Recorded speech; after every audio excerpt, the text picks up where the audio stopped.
पूर्वज से पुरखों से चली आ रही है, बस उसी को पकड़ लेंगे, लेकर बैठ जाएंगे, उसके बाद चलो कार्रवाई शुरू करो। अब बड़ा अफसोस होता है, 5 लाख केस उत्तर प्रदेश के हाई कोर्ट के अंदर में पेंडिंग है। उन केस के ऊपर सुनवाई के लिए इनके पास टाइम नहीं है।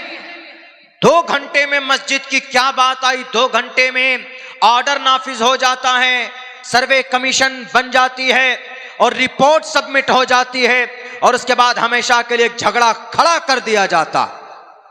देना जवाब मरने के बाद।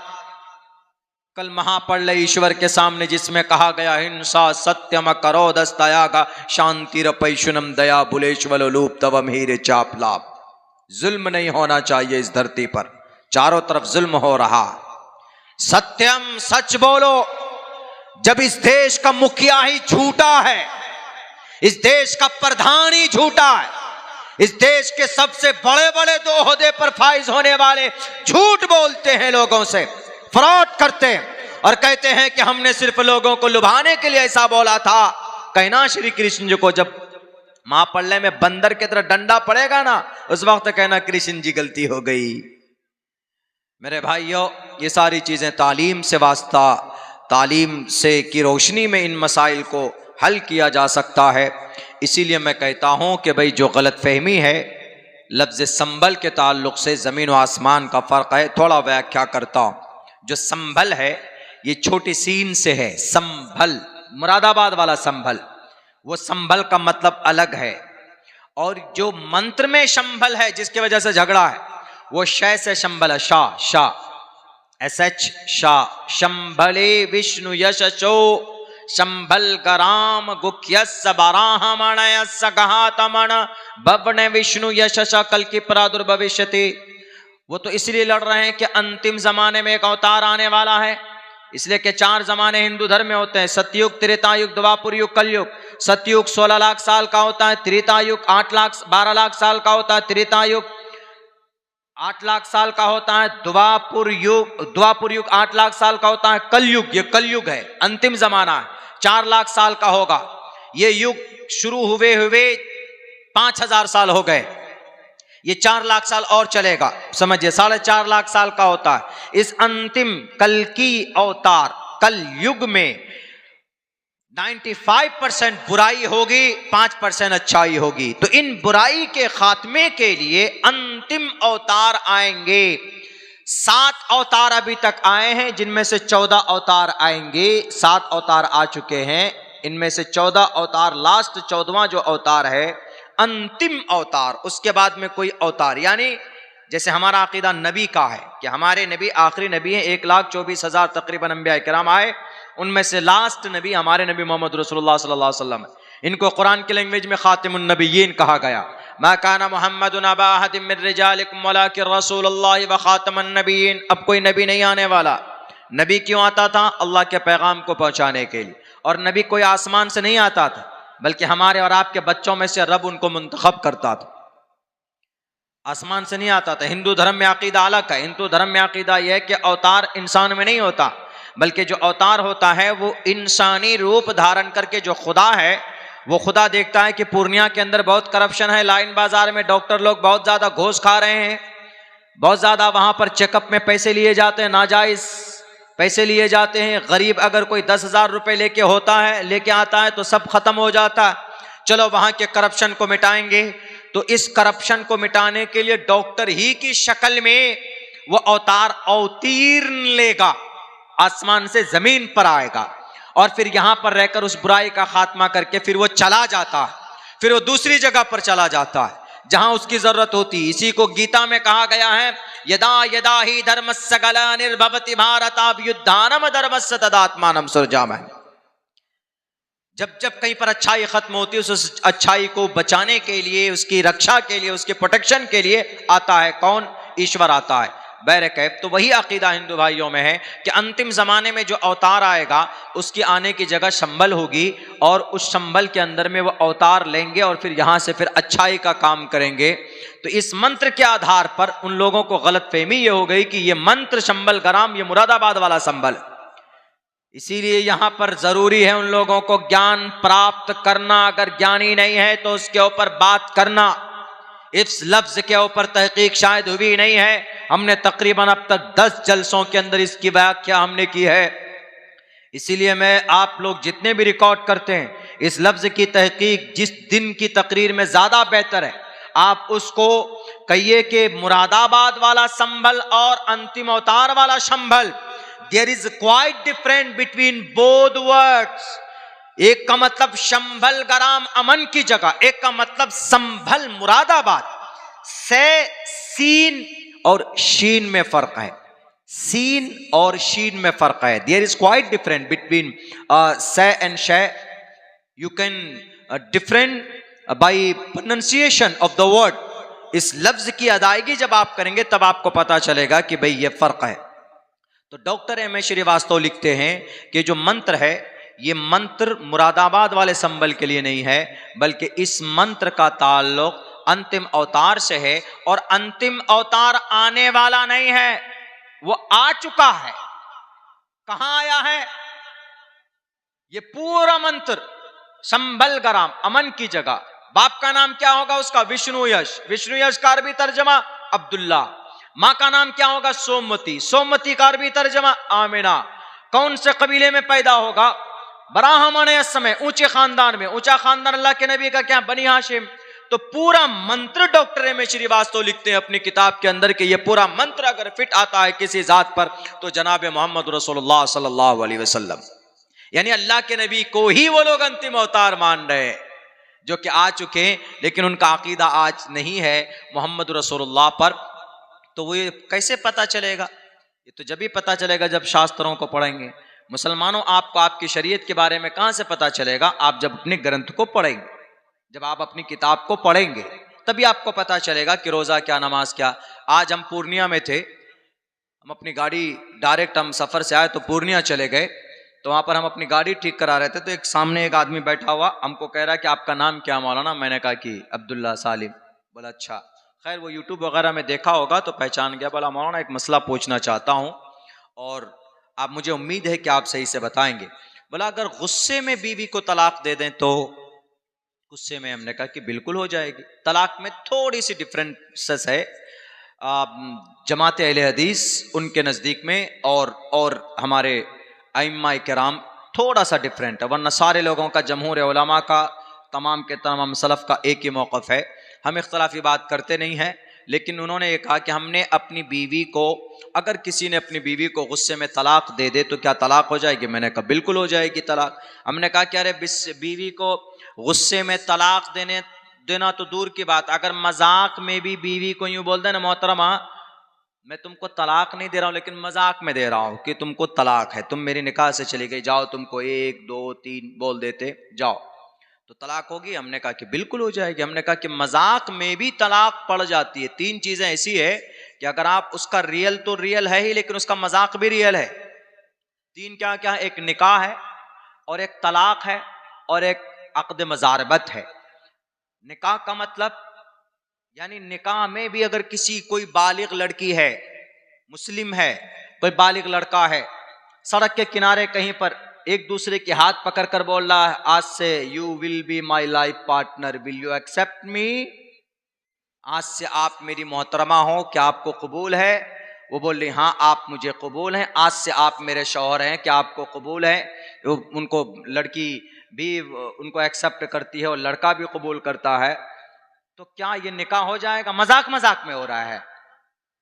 वहां पर एक थर्ड पर्सन है जो चाय बेच रहा है, वो देख भी रहा है कि अरे ये क्या कर रहे हैं दोनों हाथ पकड़कर, ये अबिलतू कबिलतू कर रहे हैं लग रहा है, देख रहा है वो सब, यानी बतौर गवाह सब मजाक में हो रहा है। तो क्या निकाह हो जाएगा? निकाह हो जाएगा वहां पे।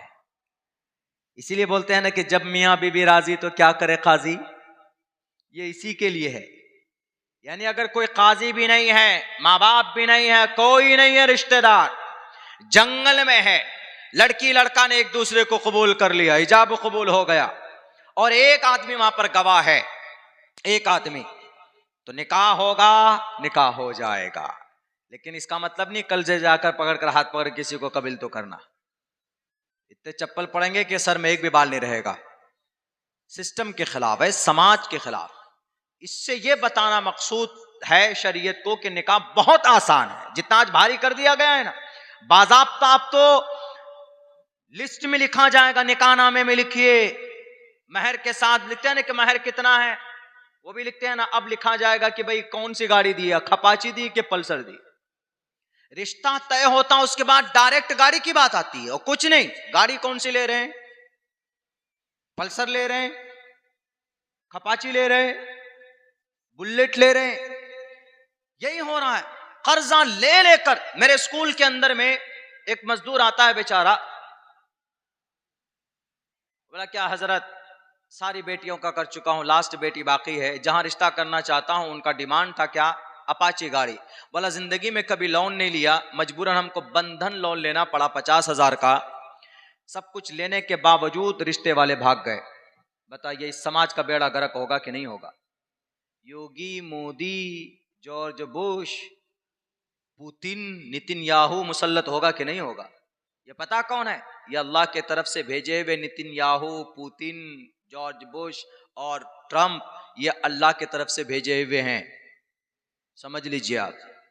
उस टॉपिक पे नहीं जाऊंगा, तकवीनी निज़ाम के तहत अगर बात करेंगे तो बड़ा लंबा, बड़े मुजरिम अमीर हो गए फिर।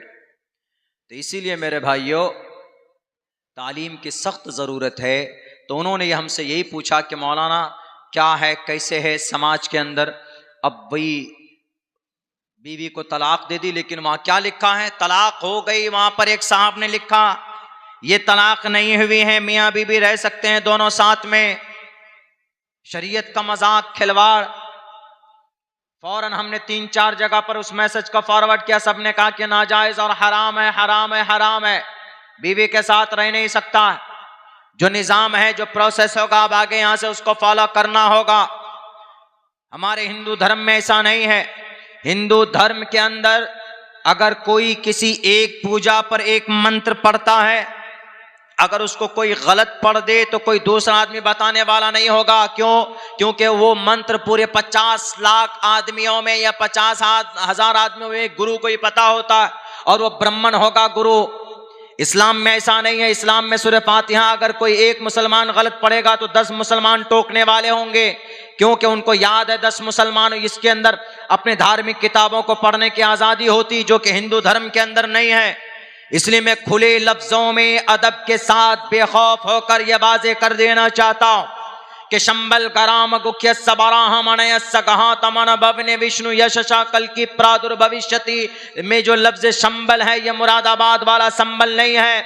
यह अंतिम अवतार का शंबल गराम का मतलब अमन की जगह, अमन वाली जगह, अमन वाली विलेज को कहा गया है, जो पुराणों के अंदर मौजूद है। अगर यकीन नहीं होता अब्दुल्ला सालिम की बात अगर झूठ लगती है तो चले जाओ Hindu Banaras university, that is located in Banaras.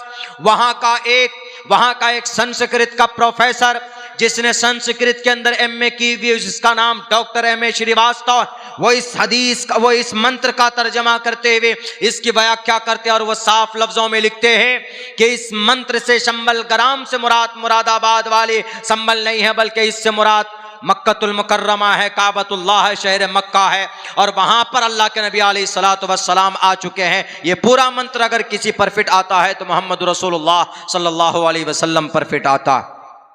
मेरे भाइयों तो ये चीजें ऐसी होती है कि तालीम से ताल्लुक़ रखती हैं। कोई भी बात हो, शरीयत की बात हो, एजुकेशनिस्ट आप हैं, तालीमी मैदान में अगर आपकी कोई खिदमत है, आप काम करते हैं, तो इंशाअल्लाह कभी दिक्कत और दुश्वारी आपको नहीं उठानी पड़ेगी।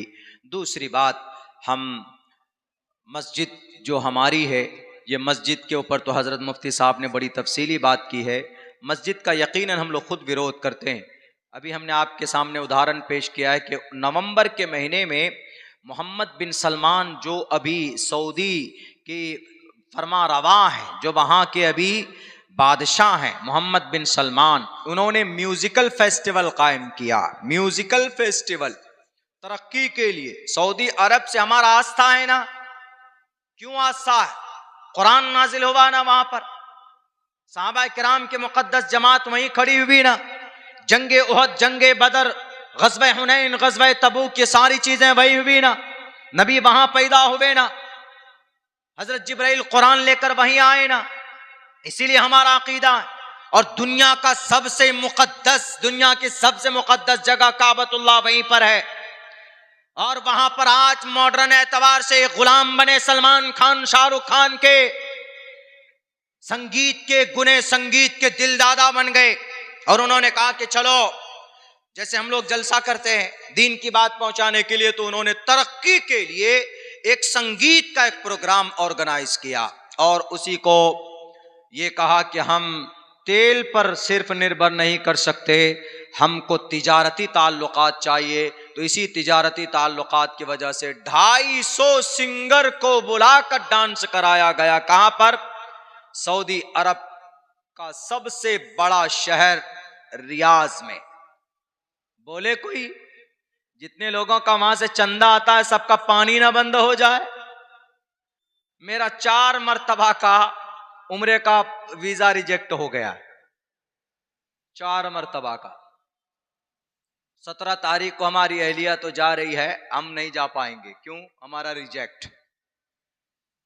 उनके भी लोग बैठे हुए होते हैं ना, कौन उनके खिलाफ बोलता। हमने कहा कि मैं खिलाफ नहीं बोलता हूं, मेरी आदत है कि गलत पॉलिसी पर चलोगे, कुरान और हदीस की रोशनी में मेरा बाप भी अगर गलती करेगा तो उसकी तंबीह करना, उसको सही बताना, it's a great responsibility for my self. ये मेरी जिम्मेदारी है कि मैं उसको बताऊं। अल्लाह के नबी की हदीस नहीं है, मन रआ मिनकुम मुनकरन फल्युगय्यिरहु बियदिही, बुराई होती है तो हाथ से रोकिए। मुस्लिम की हदीस है, साफ है, वाज़ेह, कुरान करीम में भी है। किस लिए आप खैर उम्मत है, कुंतुम खैर उम्मतिन उखरिजत लिन्नास तअमुरून बिल मारूफ व तनहौना अनिल मुनकर। बुरी बातों पर रोकते हैं आप। कौन रोक रहा? क्या मोहम्मद बिन सलमान है, सऊदी अरब का बादशाह है, तो वो अगर 250 सिंगर को, इज्जतदार तवाइफ को बुलाकर डांस करवाएगा तो माफ है उसके लिए। जब नबी के लिए गाना सुनना जायज नहीं है, गाना बजाना जायज नहीं है, तो तुम्हारे लिए कैसे हो सकता है 1458 साल बाद में? कुरान करीम ने साफ लफ्जों में मना किया गाना सुनना, गाना लिखना, गाना पढ़ना और गाना रिकॉर्ड करवाना, गाने को नश्र करवाना, ये सब का सब हराम। उठाओ सूरे लुकमान 21वें पारे के अंदर है आयत, वाज़ेह लफ्जों में इशारा करती है, बताती, वमिनन्नास मन यश्तरी लहवल हदीस लियुज़िल्ला अन सबीलिल्लाह। लहवल हदीस से मुराद गाना है। क्यों 250 सिंगर को, लेडीज को बिकनी पहनकर और स्कर्ट पहनकर काबतुल्लाह की तस्वीर बनाकर उसके छत पर डांस कराया गया? ये कहते हो कि हम तरक्की करना चाहते हैं, तिजारती ताल्लुकात कायम करना चाहते हैं, दुनिया के तुम इन उद्योगपति, इन शराबी कबाबी को दोस्त बनाते हो। अल्लाह को नाराज करके कभी क़यामत तक तुम सक्सेस नहीं हो सकते। यही वजह है कि गाजर मूली की तरह मासूम बच्चे मारे जा रहे हैं। 8 लाख लोग शहीद किए गए अर्ज़े मुल्क शाम के अंदर, तब जाकर 8 लाख लोगों की लाश के ऊपर तब जाकर आज कामयाबी मिली है। 17,500 दूध पीते हुए बच्चे शहीद कर दिए गए गजा पट्टी में, लेकिन गजा पट्टी वाले आज भी मुकाबला कर रहा है मुल्क इस्राइल का। किसकी बेईमानी की वजह से? हमारे और आपकी गद्दारी की वजह से। जिनको अल्लाह ने दौलत दी है वो दौलत नहीं बेचने। 8-8 करोड़ रुपए एक मुल्क वाले को दिया गया है, एक लेडी सिंगर को। काबतुल्लाह की तस्वीर भी अगर हम लोग, जहाँ नमाज है, पेश इमाम जिसको बोलते हैं, हम नमाज पढ़ते हैं तो जहां पर काबतुल्लाह की तस्वीर होती है हम उधर पैर नहीं करते। क्यों? अदब के खिलाफ है। अब वहां पर क्यूब बनाया गया शीशे का ऐसे करके, अब वो लीपा पोती कर रहे हैं, कह रहे हैं कि नहीं नहीं ये तो क्यूब नहीं, ये तो एक खिलौना था, उसको 3D की शक्ल दी गई और उसके ऊपर में क्या जरूरत थी, उसके ऊपर में उस 3D जो वीडियो उसका रिकॉर्ड किया गया 3D का वीडियो, उसी वीडियो में वो काबतुल्लाह के छत पर एक लेडीज है माइक लेकर गाना गा रही है। लो भाई, अब बताइए अगर ऐसी सूरत हाल अगर आएगी।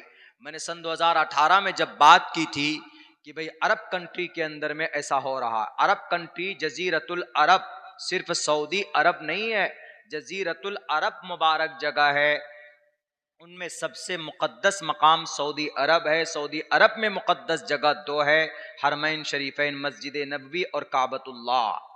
लेकिन जजीरतुल अरब पूरा बाबरकत जगह है। तो जजीरतुल अरब में यूनाइटेड अरब अमीरात भी आता है, और यूनाइटेड अरब अमीरात में 27 एकड़ जमीन फ्री में दी गई है मिस्टर मोदी को, और मंदिर भी बनकर आ गया, मंदिर भी बन गया वहां 771 करोड़ रुपए लगाकर। इस मर्तबा सन 2024 के अप्रैल में 19 अप्रैल में तकरीबन mister prime minister Modi ji उद्घाटन करके आ गए। यानी जिस बुत परस्ती का खात्मा नबी ने बड़ी मेहनत मशक्कत से किया था, अब ये लोग जो अभी लोग आए हैं, ये पता नहीं किसके इशारे में काम कर रहे हैं, और ये लोग वही चीज वही बुतों को लाकर रखना चाह रहे हैं। हम अगर बोलेंगे तो हमारे सीमांचल में ही मेरे खिलाफ में पर्चे निकल जाते हैं, मौलाना का बैंड करो, लगा दो बैंड। अल्लाह ने जुबान दी, मेरी जुबान पर तो बैंड नहीं लगा सकते ना, तुम मेरी जुबान को लगाम नहीं लगा सकते। हक बात जब तक मेरी जान में जान है तब तक हक बात बोलूंगा और उस पर अमल की कोशिश करूंगा। 100 मरतबा मेरा उम्रे का वो रिजेक्ट हो। हमने कहा अपनी वाइफ से, हमने कहा कि क्या जरूरत है उम्रे में जाने की, अभी उम्रा में लोग घोर शोर लगे हुए, जमीन बेचकर उम्रा में चले जा रहे हैं, पता नहीं क्या समझते हैं। अच्छी बात है, ज़ियारत हरमैन शरीफैन की करना अच्छी बात है, जाएं आप, हज में जाएं, उम्रे में जाएं, लेकिन बिफोर ऑल थिंग नमाज तो पाबंदी से पढ़ते नहीं, उम्रे में चले जाओ, बंदर की तरह लाल कर दिए जाएंगे। उम्रा फर्ज नहीं है, नमाज फर्ज है। जैसे ये जलसा फर्ज नहीं है, नमाज फजर की फर्ज है, ऐसे ही नमाज फर्ज है, उम्रा फर्ज नहीं है। वो तो सुनन में से आता है, फजाइल है, अच्छी बात है। बहुत लोगों को अल्लाह ने वसअत दी है, बहुत मोहब्बत करते हैं, जिनको अल्लाह के नबी की एक एक सुन्नत से मोहब्बत है कि चलो भाई ज़ियारत करके आते हैं मस्जिद नबवी की, अल्लाह के नबी अलैहिस्सलाम जहाँ पर हैं, हम उस शहर में जाना चाहते हैं, तो लोग चले जाते हैं।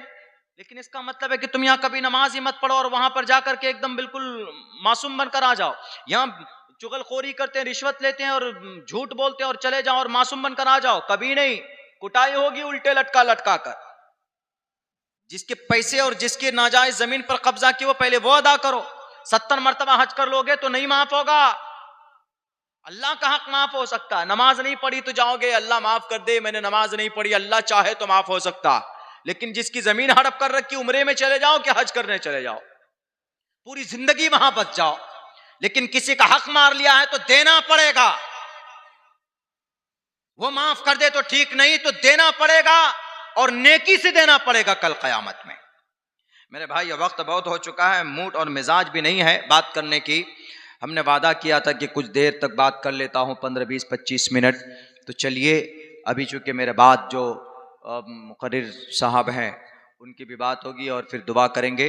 अल्लाह से दुआ करता हूँ कि अल्लाह तबारक व तआला हम तमाम मुसलमानों को कुरान और सुन्नत के मुताबिक ज़िंदगी गुजारने की तौफीक दे, मस्जिद बनाने से ज़्यादा मस्जिद को आबाद करने की तौफीक दे, और अपने बच्चों को तालीम की तरफ